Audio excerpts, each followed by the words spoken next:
उम्मीद करते हैं कि आप सब खैरियत से होंगे।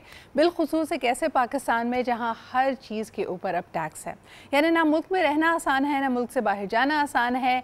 कल ही तमाम एयरलाइंस ने अपनी तरफ से ये इंडिया आपको दोबारा बावर कराया है कि जो एक्साइज ड्यूटीज़ उन पर लगी हैं उसके मुताबिक अगर आप दुनिया में कहीं का भी टिकट लेते हैं और वो इकॉनमी क्लास टिकट होता है तो 12,500 रुपये की मज़ीद ड्यूटी लगेगी।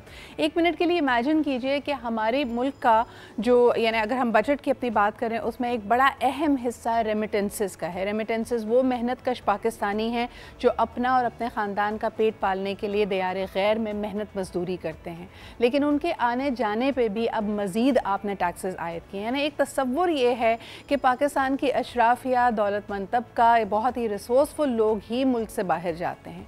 आपके और मेरे जैसे लोग जो शायद मिडिल क्लास हैं, मेहनत मजदूरी करके अपनी तनख्वाहों के बदले या तो थोड़ी बहुत तफरी या फिर अगर दयारे गैर में कोई आपके दोस्त अहबाब हैं या फिर किसी अपॉर्चुनिटी के लिए कि अगर आप चाहते हैं कि जी मैं कुछ पढ़ लिख जाऊँ, कोई इंटरनेशनल एक्सपीरियंस हासिल कर लूँ, उन सब चीज़ों के ऊपर हमने मज़ीद से मज़ीद तर टैक्सेस लगा दिए। अच्छा, दूसरी तरफ जी बिज़नेस क्लास के ऊपर तो ख़ास एक तरह से गुस्सा उतारा गया है।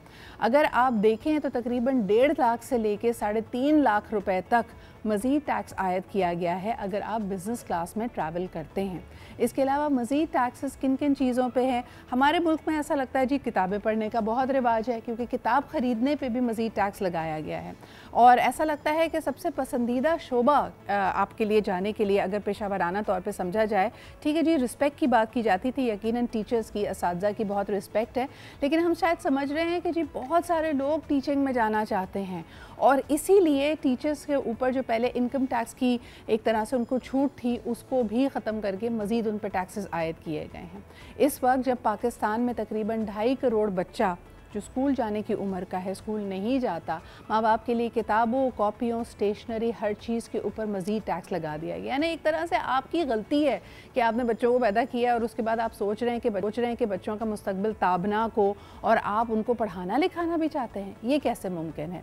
इस वक्त ये बात बिल्कुल आया है, बहुत सारे इंटरनेशनल जरीदों ने इसके ऊपर लिखा है कि पाकिस्तान में जो टैक्स देने वाले हैं उन पे मज़ीद टैक्सेस लगाए जा रहे हैं या फिर इनडायरेक्ट टैक्सेस लगाए जा रहे हैं, लेकिन जो टैक्स नहीं देते आज भी उनकी चांदी है। आज भी आप बहुत सारे ब्यूरोक्रेट्स को या फिर गवर्नमेंट ऑफिशियल्स को देखें तो उनके पास बहुत सारी मरात मौजूद है, मुफ्त बिजली से लेके मुफ्त पेट्रोल तक, गवर्नमेंट मेंटेन गाड़ियों तक सभी उनके पास है, लेकिन पिस कौन रहा है? वो जो तनख्वाहदार तबका है। इसके ऊपर हमने एक रिपोर्ट तैयार की है। आइए सबसे पहले हालिया बजट के जो जुल्म है और जो मुश्किलात अब इजाफ़ा होने वाला है उसकी तरफ इंडिया देती हुई इस रिपोर्ट को देखते हैं। उसके बाद कुछ माहिरीन से गुफ्तगू करते हैं कि ये मामलात किस तरफ जा रहे हैं। पहले तो बात की जाती थी प्रो पुअर बजट की, अब तो ऐसा लगता है कि anti poor, anti middle class budget आ रहा है और उसके लिए हम कुछ नहीं कर सकते। क्या ये वाकई IMF की डिक्टेशन है? क्या वाकई पास innovative measures, interventions, policy frameworks मौजूद नहीं हैं कि हम आम इंसान की ज़िंदगी में आसानी कर सकें? किस बात का गुस्सा निकाला जा रहा है? ये कड़े फैसलों की कड़ी कब जाके थमेगी? इस पे बात करते हैं जी इस रिपोर्ट को देखने के बाद।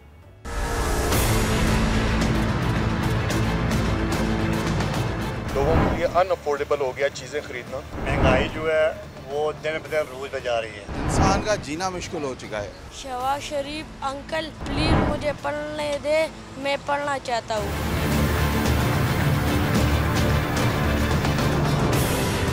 जुलाई में महंगाई आवाम की दुहाई। वफाकी बजट ने आवाम का सुकून चट कर लिया।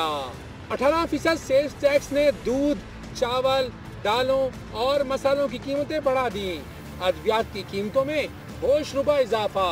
दरामदी फलों, जूसेस और मिनरल वाटर पर ड्यूटी 60% हो गई। मेकअप के सामान, टॉयलेट, परफ्यूम, साबुन और मटेरियल पर भी भारी ड्यूटी लग गई। बैनुल-अक़वामी फ़िज़ाई सफ़र भी मज़ीद महंगा हो गया। इन्हें चाहिए लग्जरी गुड्स के ऊपर टैक्सेस लगें, जो बेसिक नेसेसिटीज़ हैं लोगों की, जैसे आटा, रोटी, उस पर बजाय टैक्स लगाने के उसको सब्सिडी दी जाए। हम हुकूमत से ये मुतालबा करते हैं कि गरीबों के साथ खड़े हो जाएं, गरीबों का साथ दें। स्टेशनरी पर टैक्स ने किताबें, कॉपियाँ, पेन और मार्कर मजीद महंगे कर दिए। बच्चों के लिए चीज़ें लेनी है, यहाँ पे आए हूँ तो चीज़ें महंगी हो गई हैं। पहले जो 100 रुपए की चीज़ मिलती थी वो 150 रुपए की हो गई है। इस मुल्क की जो कमर बांधने वाले जो लोग हैं, जो इस मुल्क और इस माशरे को अच्छा करने वाले लोग हैं, उनकी कमर तोड़ दी है। कीपैड मोबाइल 500 से 700 रुपए महंगे हो गए। स्मार्टफोन की कीमतों में 7 से 10 हज़ार रुपए तक इजाफा कर दिया गया। 18 से 25% टैक्स लगेगा। अगर आप 20,000 वाली चीज़ लेंगे तो 24,000 की हो गई है। 30,000 वाली चीज़ लेंगे तो 35,000 रुपये की। अगर 50,000 वाली चीज़ लेंगे तो 55-60 हज़ार रुपये की। नया बहुत महंगा हो गया, आप नहीं ले सकते। इंसान का जीना मुश्किल हो चुका है। वफाकी बजट के निफाज के साथ ही आवाम पर महंगाई की बिजली गिर पड़ी। शहरी कहते हैं अभी तो इब्तिदा हुई है, न जाने आगे हमारा क्या हाल होगा। जी जनाब, आपको बताते चले कि 2.5 से 4.5% टैक्स इम्पोज किया गया है अगर आप घर की ख़रीदो फ़रोख्त करना चाहते हैं या ज़मीन को बेचना या ख़रीदना चाहते हैं। इसके अलावा एग्जेम्पशन दी गई है सिविल ब्यूरोक्रेट्स को, मिलिट्री पर्सनल को, जिसके ऊपर खाकान अब्बासी साहब और मिफ्ता इस्माइल साहब ने कहा कि ये पाकिस्तान की तारीख़ का सबसे बदतरीन बजट है। और जिस तरह आप देख रहे हैं कि इस वक्त ब्रेन ड्रेन अपने पूरे ज़ोरों शोर पे है। तकरीबन इस महीने की तरफ भी अगर देखा जाए तो 4.5 लाख लोगों ने इंटरनेशनल अपॉर्चुनिटीज़ के लिए अप्लाई किया है, मुल्क से बाहर वो जाना चाहते हैं। जब ये पढ़ा लिखा तबका, ये होनहार तबका, जिसको आप स्किल कहें, सेमी स्किल कहें, मुल्क को छोड़कर चला जाएगा और दूसरी तरफ आपने स्टेशनरी, कॉपियों, किताबों, सब चीज़ों पे टैक्सेस आयद कर दिए हैं, तो नई खेप तैयार नहीं होगी। तो ये मुल्क किस तरफ को जा रहा है इसका अंदाज़ा आप बखूबी कर सकते हैं। वो लोग, उनकी चांदी यकीनन होगी जिनको तैनात किया जाएगा, यानी ऐसे एक्सपर्ट्स आपके पास होंगे जो कोई ख़ास ज़बान बोलते होंगे, किसी ख़ास लाइन को टो करते होंगे। इस वक्त भी कहा जा रहा है, हमने देखा कि फ़ाइनेंस मिनिस्टर साहब, आज की शह सुर्खी ये है कि वो एम्पथाइज़ करते हैं, वो दर्द रखते हैं तनख्वाहदार तबके का, लेकिन तनख्वाहदार तबके के लिए कोई राहत मौजूद नहीं है। इस वक्त हमारे साथ मौजूद हैं सीनियर इकोनॉमिस्ट जनाब खाकान हसन नजीब साहब, पब्लिक पॉलिसी एक्सपर्ट भी हैं। आइए उनसे जानते हैं कि इस पब्लिक पॉलिसी के तहत आने वाले दिनों में वो क्या फोरकास्ट करेंगे। अस्सलाम वालेकुम खाकान साहब। वालेकुम अस्सलाम सिद्रा साहिबा। खाकान साहब, मुझे बताइए, औरंगज़ेब साहब the finance minister of Pakistan, he says कि वो एम्पथाइज़ करते हैं सैलरीड क्लास। उनके जो अभी तक पॉलिसी इंटरवेंशंस हैं, जो फेडरल बजट 2024-25 है, उसमें तो ये एम्पथी नज़र नहीं आ रही। तो किस तरह एम्पथाइज़ करेंगे और क्या राहत मौजूद है आने वाले दिनों में? सिद्रा साहब, I think the context of the budget has been wrongly understood. अब शुरू करना चाहिए था एक्सपेंडिचर साइड के रिफॉर्म से। इसका मतलब ये है कि जो अपना करंट एक्सपेंडिचर है उसको जो बढ़ा है 30%, उसको संभालना चाहिए था 15 या 18%, तो आपको इतना टैक्स लगाने की ज़रूरत ना पड़ती। उसके जो मेन खद्दो खाल हैं, वो पेंशन का रिफॉर्म है, वो डेट रीप्रोफाइलिंग है, वो जिस तरह तनख्वाहें पब्लिक सेक्टर की बढ़ी, 7% है public sector of the overall employment, तो एक मतलब खातिर खा तनख्वाहें वहाँ पे बढ़ी, एक खातिर खा उसका बोझ आया।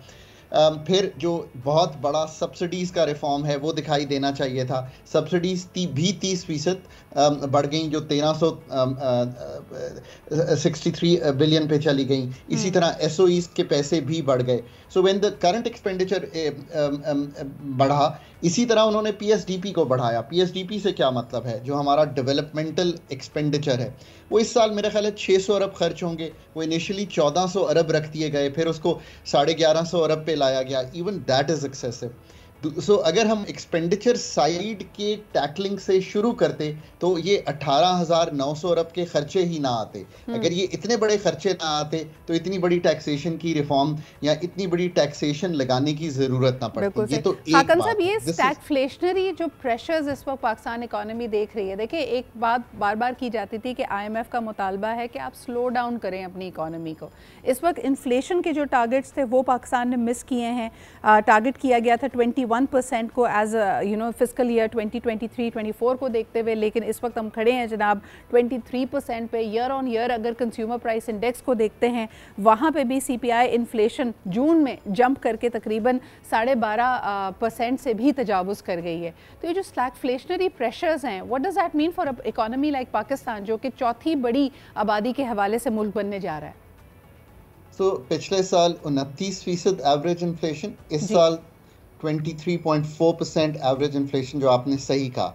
और जो आने वाला साल जो कल शुरू हुआ है, उसमें ये याद रखिए कि 25% के करीब बिजली बढ़ने जा रही है, गैस की नरखों में मेरा ख्याल है 9 से 10% तब्दीली आ रही है। जैसे जैसे आप आगे चलेंगे और अपनी इंपोर्ट्स को ईज़ करेंगे बीइंग विद द फंड, तो आपके को रुपए की कदर को भी ईज़ होते हुए दिखाई देगा।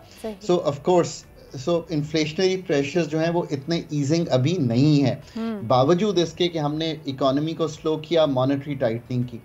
सिद्रा, आपने एक चीज़ अभी जिक्र किया and I always comment on this because I think that is something I have done for Pakistan, so I very well understand और मैं इंटरनेशनली काम करता हूँ।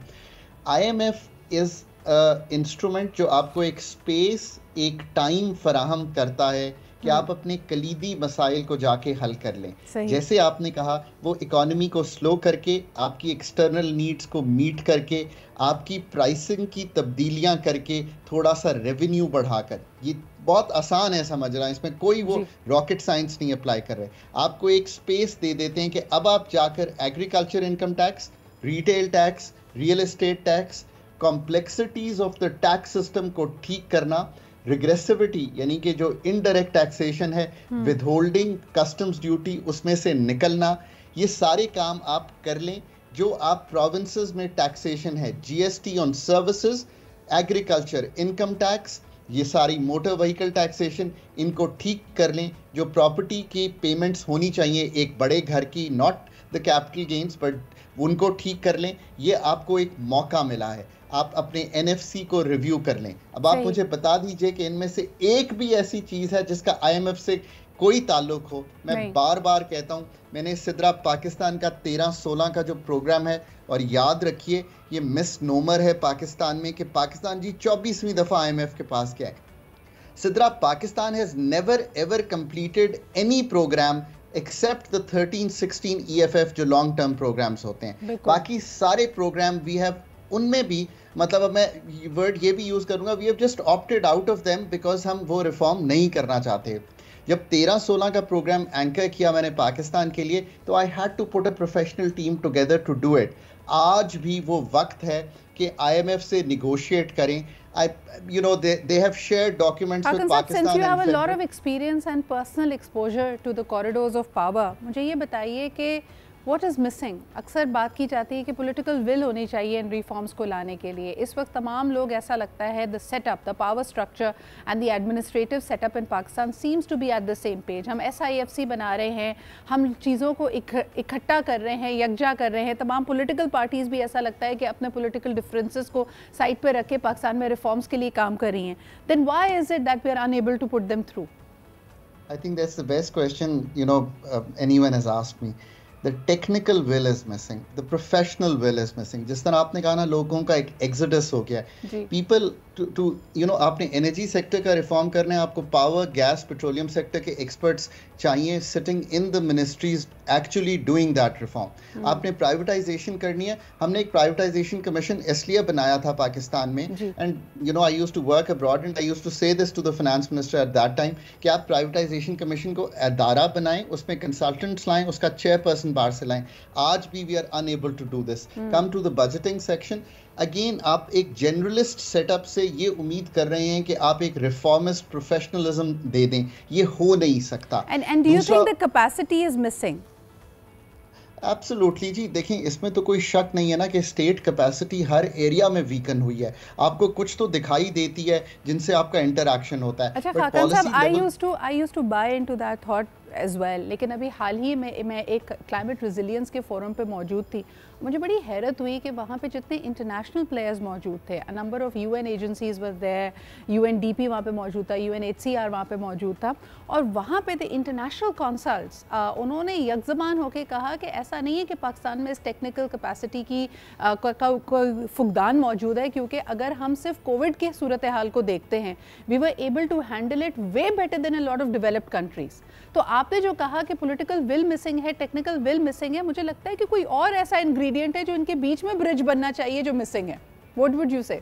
हम जब फोकस करते हैं ना किसी इशू को उठा के, उसमें टेक्निकल विल डाल के पीछे एस्टैब्लिशमेंट पॉलिटिकल फोर्सेस और ब्यूरोक्रेसी खड़े होकर कोविड को हल कर देते हैं, बट ये स्पेसिफिक एरियाज हैं, सो हम फोकस करके कर देते हैं। इस तरह मैं इनकम सपोर्ट प्रोग्राम की आपको एग्जांपल दे सकता हूँ, हमने ये काम वहाँ पे भी किया है। बट जब आप ओवरऑल बड़े किसी रिफॉर्म की तरफ आते हैं, फॉर एग्जांपल पावर सेक्टर में आ जाएं, आपके ये जो डिस्कोज हैं they've been on the privatisation list for 3 decades, IESCO and FESCO, आज भी वहीं खड़े हैं। टेक्निकल विल जो है ना वो आपको 3 लेवल्स की चाहिए, पॉलिसी लेवल की, रेगुलेटरी लेवल की और फिर ऑपरेशनल लेवल की। ये तीनों जो हैं आहिस्ता आहिस्ता आप स्टेट में जाके देखें तो ना, अच्छा मैं आपको एक एग्जांपल देता हूँ, ये जो डोनर लेड थ्योरी है ना, इसमें भी आपने एफपीआर में इस वक्त 2 प्रोग्राम चल रहे हैं, एक वर्ल्ड बैंक का, एक एडीबी का, टू रिफॉर्म एफपीआर, जो 200 अरब दे रहा है एफपीआर को, पर आप वहीं खड़े हैं कि आप आज भी कह मैकेंजी हायर कर लें इसको ठीक करने को। You have to get out of this thinking, I mean the country has to. देखिए हमने अपनी थिंकिंग को आउटसोर्स कर दिया है, आपको इनसोर्स करनी पड़ेगी। I give you an example of FPR. आप इस टेक्निकल बिल से पिछले 1 डेकेड में if you were to take a guess कि हमने कितने एफबीआर के हेड्स चेंज किए होंगे, तो आपका क्या गेस होगा? Maybe a dozen? 15। Wow, more than a dozen.